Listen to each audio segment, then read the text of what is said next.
Assalamualaikum warahmatullahi wabarakatuh. Pada video kali ini kita akan melanjutkan pembahasan soal UP PGSD kita berdasarkan FPR 24 Desember 2020. Sekarang sudah part 2 ya. Kemarin sudah part 1. Bagi yang belum tonton video part 1-nya silahkan buka di playlist video saya ya.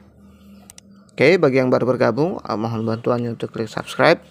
Bagi yang sudah subscribe terima kasih banyak. Jangan lupa like, share ke teman-temannya biar lebih bermanfaat ya. Baik, kita langsung masuk ke soal nomor 1.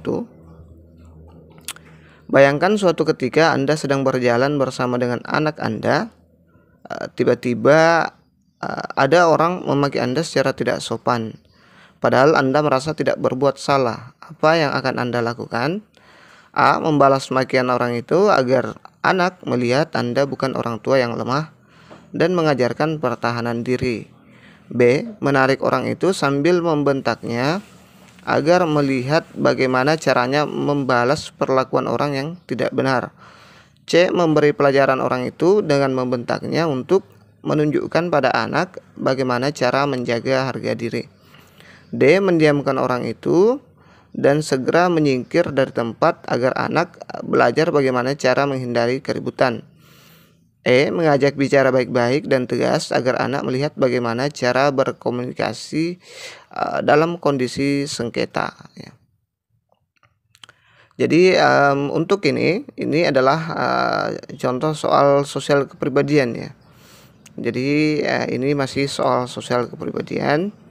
Dan langkah yang terbaik yang kita ambil adalah mengajak bicara baik-baik dan tegas ya, agar anak melihat bagaimana caranya berkomunikasi dalam kondisi sengketa ya. Dia bisa belajar, anak-anak bisa meniru kita bagaimana menyelesaikan masalah dengan baik ya, bukan hanya tegas tapi baik juga ya.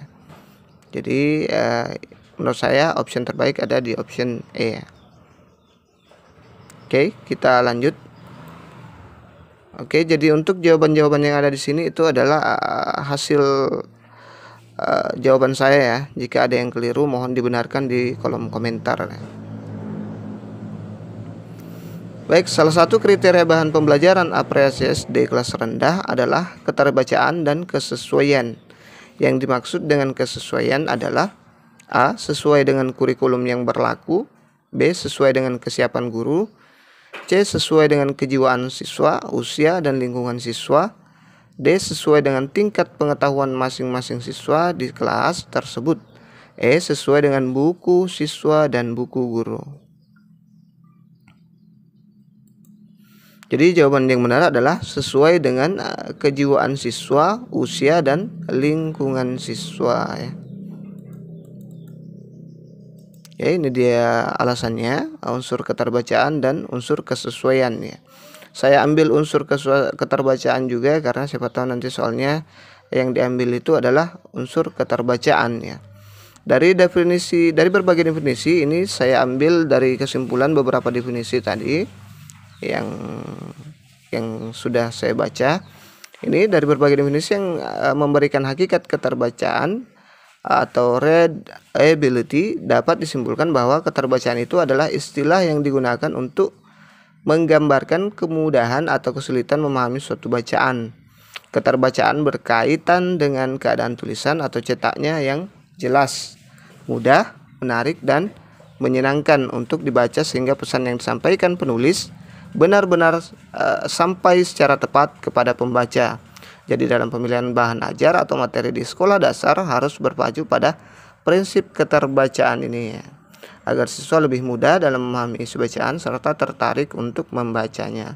Kemudian yang unsur kesesuaian adalah bahan ajar dan materi bacaan yang digunakan di sekolah dasar SD haruslah sesuai dengan tingkat kemampuan siswa ya. Itu yang tadi jawabannya. Pengajaran tertentu kemampuan siswa berkembang sesuai dengan tahapan perkembangan jiwanya ya. Oleh karena itu bahan ajar dan materi SD yang disajikan hendaknya diklasifikasikan berdasarkan derajat kesulitan di samping kriteria-kriteria lainnya ya. Tanpa adanya kesesuaian antara siswa dengan bahan yang diajarkan, pelajaran yang disampaikan akan gagal atau tidak berhasil ya. Oke, saya kira jelas ya. Kita lanjut ke soal berikutnya. Diberikan KD 3.3 membandingkan kedua bilangan sampai 2 angka dengan menggunakan kumpulan benda-benda konkret. Tugas yang sesuai dengan KD di atas adalah, ini juga sebenarnya saya agak bingung jawabnya. Saya memilih option ini ya, option D di sini. Jika salah silahkan dibenarkan di kolom komentar ya. Yaitu menghitung banyaknya siswa kelas 5 dan 6 saat upacara hari Senin ya. Ini saya anggap membandingkan dua bilangan ya, membandingkan antara kelas 5 dengan kelas 6 ya, yang hadir upacara pada hari Senin ya. Ini menghitung banyaknya anak yang tidak masuk dalam 2 hari. Ini kalau ini harus bagaimana ya, ini agak ribet karena ya hanya harinya ya. Sebenarnya saya juga ingin memilih ini, tapi saya lebih cenderung ke sini karena ini harus memakan waktu agak lama kalau harus menunggu 2 hari. Itu alasan saya. Silahkan di komentar ya. Oke, pernyataan yang paling tepat untuk tahap simbolik dari teori Brunner dalam pembelajaran IPA tentang interaksi makhluk hidup dan lingkungannya. A. Siswa melakukan diskusi kelompok untuk mengidentifikasi komponen abiotik dan biotik dalam suatu ekosistem. B. Siswa melakukan pengamatan di lingkungan sekitar sekolah.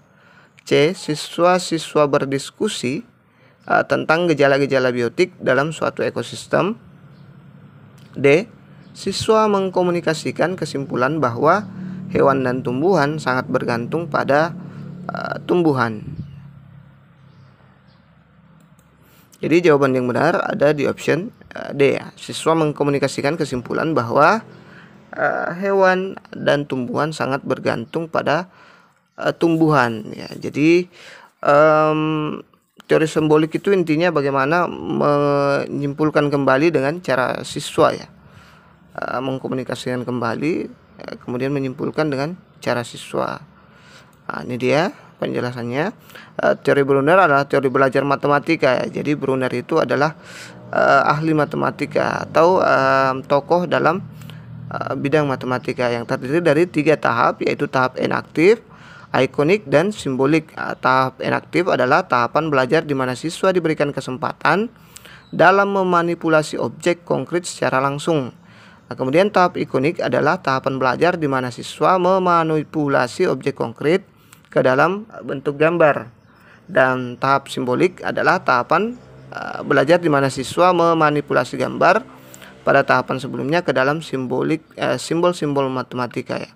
Ini dia implikasi teori Brunner dalam proses pembelajaran. Ini menghadapkan anak pada suatu situasi yang membingungkan atau suatu masalah. Kemudian anak-anak akan berusaha membandingkan realita di luar dirinya dengan model mental yang telah dimilikinya.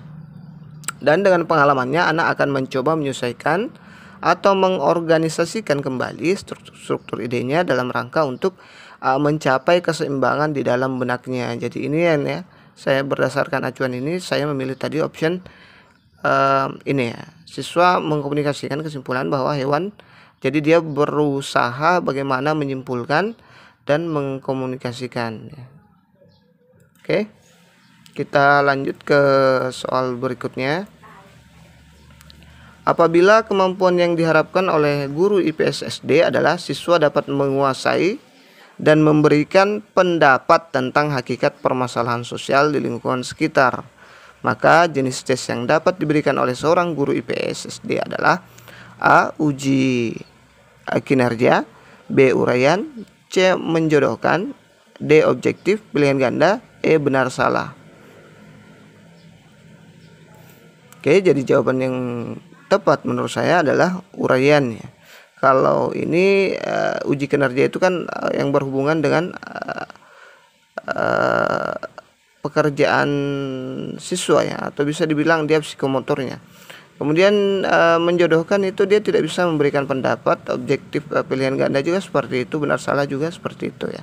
Padahal di sini saya ambil kata kuncinya yang ini ya, itu memberikan pendapat ya. dapat menguasai dan memberikan pendapat. Oke, kita lanjut ke soal berikutnya. Amir adalah seorang siswa berprestasi dalam pembelajaran IPS sehingga mendapat penghargaan atau hadiah. Dampaknya Amir lebih rajin dan lebih bersemangat belajar ya. Gurunya mengutamakan paikem. Materi pembelajaran disajikan dalam bentuk unit-unit kecil agar siswa hanya perlu memberikan suatu respon tertentu saja. Respon yang ada diberi umpan balik agar siswa segera tahu hasilnya. Pembelajaran yang dilakukan guru tersebut dilandasi oleh teori belajar A. Humanisme, B. Behavioristik, C. Konstruktivistik, D. Gestalt. Jadi kalau menurut saya ini adalah pembelajaran behavioristik ya, dimana siswa diberikan stimulusnya itu berupa hadiah, itu namanya stimulus positif ya. Kemudian responnya siswa itu adalah belajar dengan lebih aktif, lebih giat lagi ya. Jadi saya, kalau teman-teman punya pendapat lain silahkan berkomentar ya. Ini dia teori belajar behaviorisme atau tingkah laku. Ini stimulus, kemudian direspon, kemudian penguatannya, reinforcement. Saya kira Bapak Ibu paham ini. Ya, oke. Kita lanjut ke soal berikutnya. Kompetensi dasar KD pada tema pembelajaran, indahnya keberagaman, yaitu memahami arti bersatu dalam keberagaman di rumah, sekolah, dan masyarakat. C2 ya, memahami seperti teori taksonomi Bloom ya. Ya, yang ini memang dicetuskan oleh taksonomi Bloom. Guru ingin meningkatkan pencapaian kompetensi siswa dari C2 memahami ke C6 mencipta. Maka rumusan indikatornya yaitu A. Menuliskan arti penting bersatu dalam keberagaman di rumah, sekolah, dan masyarakat. B. Mendiskusikan bersatu dalam keberagaman di rumah, sekolah, dan masyarakat. Kemudian yang C, mempraktikkan salah satu tarian dan menyanyikan lagu daerah. D, mengelompokkan gambar pakaian, tari daerah, dan makanan tradisional daerah. E, menampilkan hasil kreasi tari dari salah satu suku daerah. Oke, jadi jawaban yang benar adalah mengelompokkan gambar pakaian, tari daerah, dan makanan tradisional daerah. Itu menurut saya jawaban yang benar ya. Karena apa demikian? Karena dia mencipta di sini ya, mencipta bagaimana supaya bisa mengelompokkan gambar pakaian tari daerah. Kalau ini hanya bukan mencipta ya, karena dia hanya memperagakan kembali. Ini juga mendiskusikan juga, ini baru berdiskusi, belum ada ciptaan di situ ya. Begitu kira-kira pendapat saya. Oke, kita lanjut.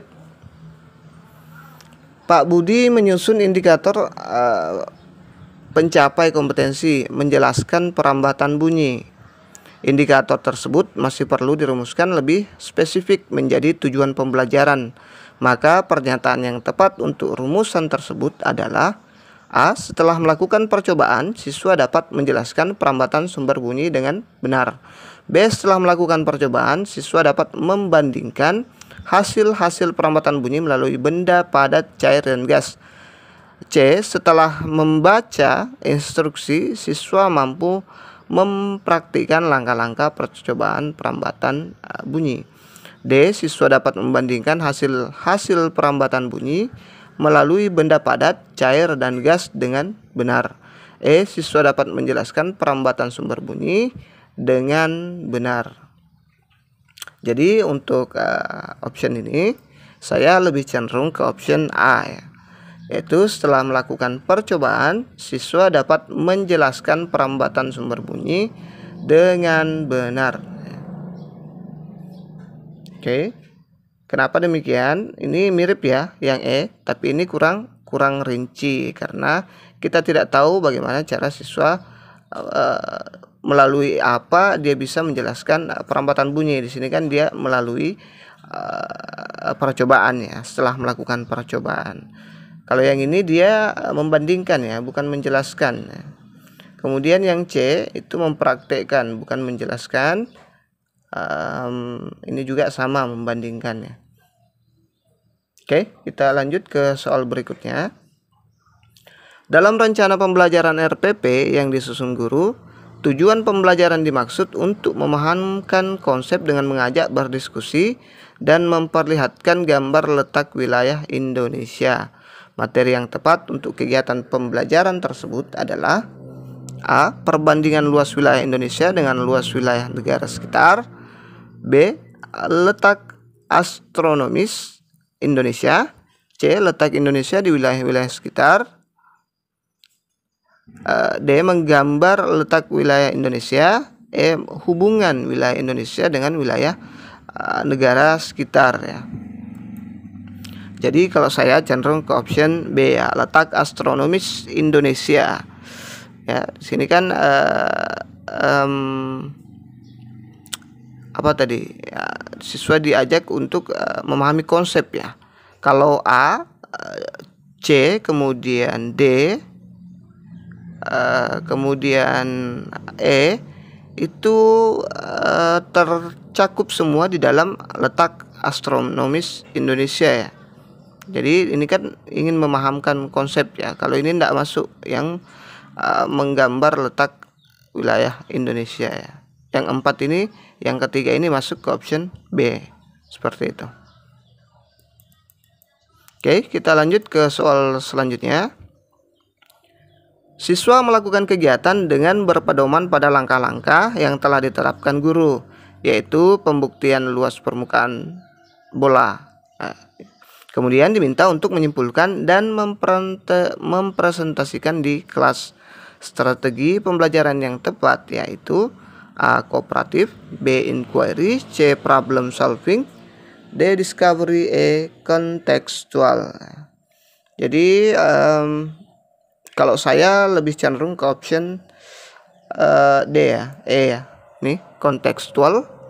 Kenapa? Karena ada kata kunci di sini yaitu pembuktian luas permukaan bola ya. Pembuktian luas permukaan bola, berarti ini pembelajarannya dia itu secara kontekstual seperti itu. Oke, kita lanjut. Jika guru ingin mengajarkan konsep yang menunjukkan proses perhitungan dan cara perolehan debit air, maka penggunaan media yang tepat adalah A. Media grafis, B. Modul pembelajaran, C. Media CD audio, D. Media video pembelajaran, E. Media gambar berseri.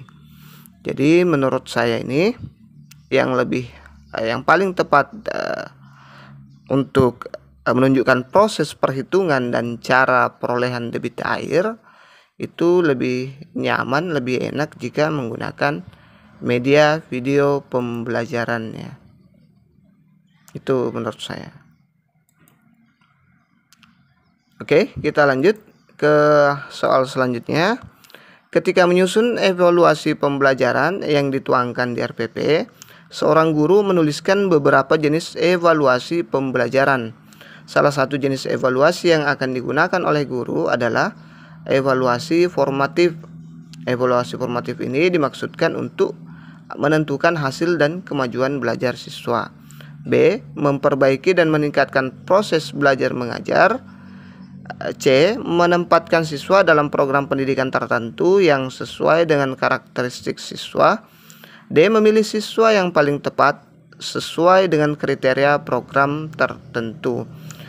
E. Menelaah kelemahan-kelemahan siswa beserta faktor penyebabnya. Jadi untuk soal ini saya lebih cenderung ke option A ya, yaitu menentukan hasil dan kemampuan atau kemajuan belajar siswa ya. Ini dia. Penilaian formatif adalah aktivitas guru dan siswa dimaksudkan untuk memantau ya, ini dia, memantau kemajuan belajar siswa selama proses belajar berlangsung ya.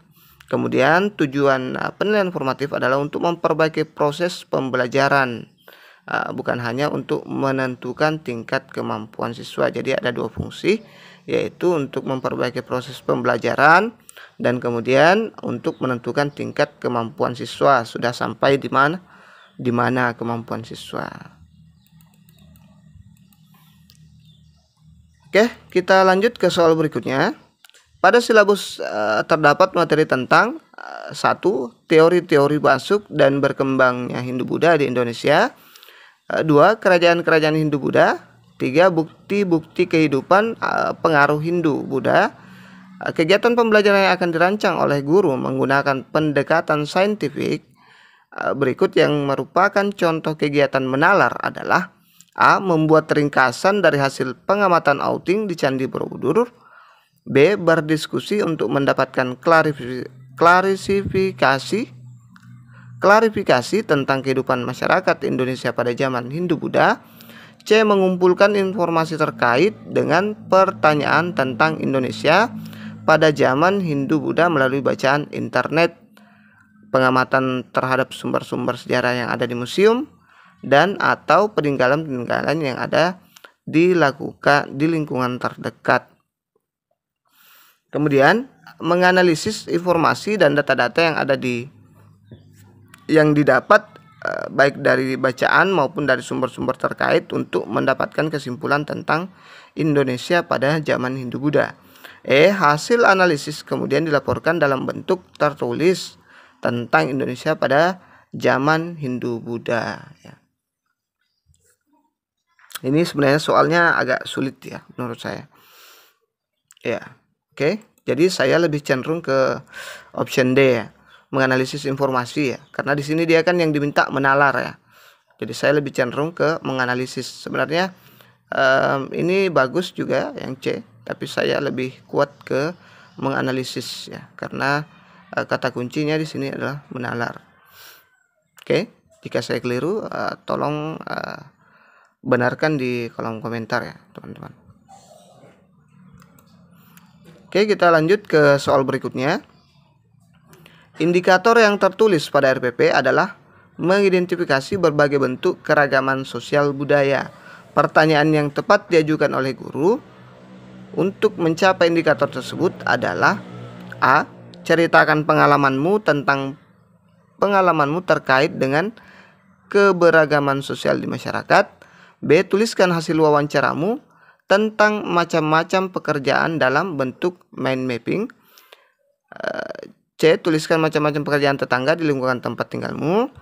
B. Bagaimana sikap kita terhadap perbedaan keberagaman di masyarakat. Apa yang kamu ketahui tentang keberagaman sosial. Oke, untuk ini saya lebih cenderung ke option C ya, yaitu tuliskan macam-macam pekerjaan tetanggamu di lingkungan tempat tinggalmu. Kan yang di sini adalah mengidentifikasi berbagai bentuk keragaman sosial budaya ya. Jadi kita harus paham betul apa itu mengidentifikasi.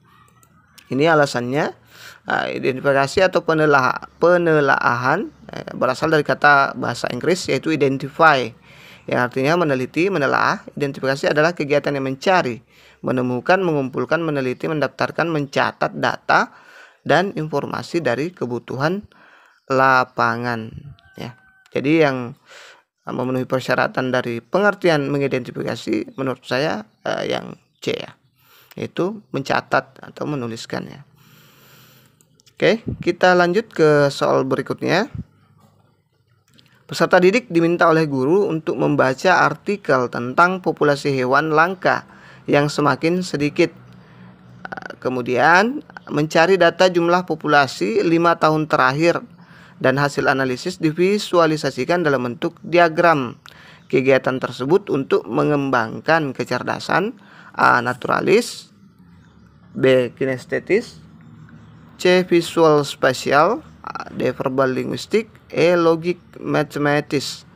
Ya, ini kalau kita tidak paham dari istilah-istilah ini bisa bingung kita ya. Oke, jadi saya lebih cenderung ke option C ya, itu visual spatial ya. Karena ini berdasarkan referensi yang saya baca ini, Kecerdasan visual spasial merupakan satu di antara 7 kecerdasan yang dimiliki oleh manusia. Jenis kecerdasan ini bisa dibilang langka atau tidak banyak orang yang memiliki kecerdasan ini. Keistimewaan dari kecerdasan visual spasial ini terletak pada kemampuan berpikir, memahami dan menerjemahkan pikiran atau imajinasi ke dalam bentuk visual. Kecerdasan ini melibatkan warna, garis bentuk ruang, ukuran, dan hubungan antara elemen-elemen tersebut.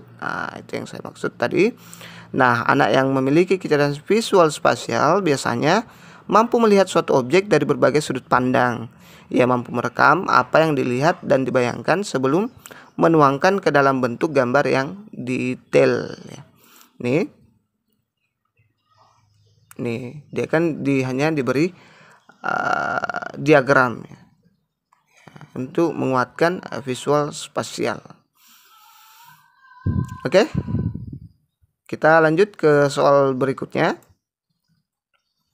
Peserta didik diminta oleh guru untuk mengamati perilaku moral yang ada di sekitar sekolah tanpa memberikan instrumennya. Hasil laporan dari peserta didik menjadi bahan diskusi di kelas. Setelah pembelajaran yang digunakan guru adalah strategi pembelajaran yang digunakan oleh guru adalah A. Discovery, B. Eksperimen, C. Heuristik, D. Inquiry, E. Expository. Oke, untuk soal ini saya lebih cenderung ke option expository ya. Ini menurut Sanjaya dalam bukunya halaman 179 2011. Strategi pembelajaran expository adalah strategi pembelajaran yang menekankan kepada proses penyampaian materi secara verbal dari seorang guru kepada kelompok siswa dengan maksud agar siswa dapat menguasai materi pelajaran sesuai dengan tujuan yang telah ditentukan. Jadi hanya verbal saja ya. Saya lebih cenderung ke verbalnya. Saya kata kuncinya di sini. Di sini ya, tanpa memberikan instrumen ya. Kalau saya lebih cenderung ke situ ya. Jadi saya memilih expository dan itu erat hubungannya dengan pembelajaran expository. Oke, kita lanjut ke soal berikutnya. Dalam menyusun evaluasi pembelajaran, seorang guru harus mengembangkan penilaian untuk mengukur aspek pengetahuan, sikap, dan keterampilan. Jika seorang guru ingin mengembangkan penilaian untuk mengukur aspek sikap siswa pada proses pembelajaran, maka jenis penilaian yang tepat yaitu A. Penilaian proyek, B. Penilaian kinerja, C. Penilaian portofolio, D. Penilaian tertulis, E. Penilaian diri. Untuk soal ini saya memilih option E, yaitu penilaian diri ya. Karena ini di sini kata kuncinya ya. Ingin mengembangkan penilaian untuk mengukur aspek sikap siswa, sikap ya. Jadi yang bisa itu hanya penilaian diri. Kalau tertulis, portofolio, kinerja, proyek itu semua bukan penilaian sikap, tidak termasuk penilaian sikap ya. Oke, kita ke soal selanjutnya. Disajikan teks kasus keterbelakangan pendidikan di suatu daerah di Indonesia. Tujuan pembelajaran yaitu agar siswa dapat memprediksi alternatif tindakan yang dapat digunakan sebagai solusi sesuai makna Kebangkitan Nasional 1908. Mendasarkan pada contoh teks kasus yang disajikan, maka pilihan penilaian yang tepat digunakan oleh guru adalah A. Pilihan ganda, B. Uraian, C. Skala penilaian atau rating scale, D. Benar salah, E. Tulisan, tes tulisan. Tes lisan. Oke, jadi saya lebih cenderung ke skala penilaian atau rating scale ya. Karena saya mengambil kata kunci alternatif tindakan ya. Ini siswa dapat memprediksi alternatif tindakan yang dapat digunakan sebagai solusi sesuai makna Kebangkitan Nasional. Jadi kalau rating scale itu kan ada skala ratingnya ya, mulai 1, 2, 3, 4 sampai 5 biasanya yang umum. Oke. Jadi jelas ya untuk ini. Jika kurang sepaham dengan saya, kurang terima alasan saya, penjelasan saya, silahkan berkomentar. Mudah-mudahan bisa mencerahkan teman-teman yang lain juga. Oke, selanjutnya Salah satu rumusan indikator ketercapaian tujuan pembelajaran adalah dengan disajikan informasi yang mengandung beberapa kemungkinan. Kesimpulan peserta didik. Kesimpulan ya, peserta didik diminta untuk menentukan kesimpulan yang tepat disertai alasannya dengan mengamati grafik berisi data, tingkat kenakalan remaja dan faktor penyebabnya. Bentuk penilaian otentik holistik yang cocok diterapkan adalah A. Tes kemampuan verbal, B. Tes kemampuan memahami data dalam grafik, C. Tes kemampuan membaca informasi, D. Tes lisan mengungkap proses penarikan kesimpulan, E. Tes penilaian unjuk kerja dan portofolio. Untuk soal yang terakhir ini saya kasih bonus ya, bonus untuk kalian kerja, untuk teman-teman kerja, kemudian tulis di komentar kira-kira jawabannya apa. Tuh ya. Jangan lupa tulis ya di kolom komentar biar bisa membantu rekan-rekan yang lain juga yang tidak mampu untuk menjawab soal ini. Oke, mungkin cukup sekian dulu untuk soal UP, persiapan soal UP 2021. Mudah-mudahan ini bermanfaat karena ini diambil dari FR ya, 2020 Desember kemarin. Jangan lupa subscribe, like, dan share. Assalamualaikum warahmatullahi wabarakatuh.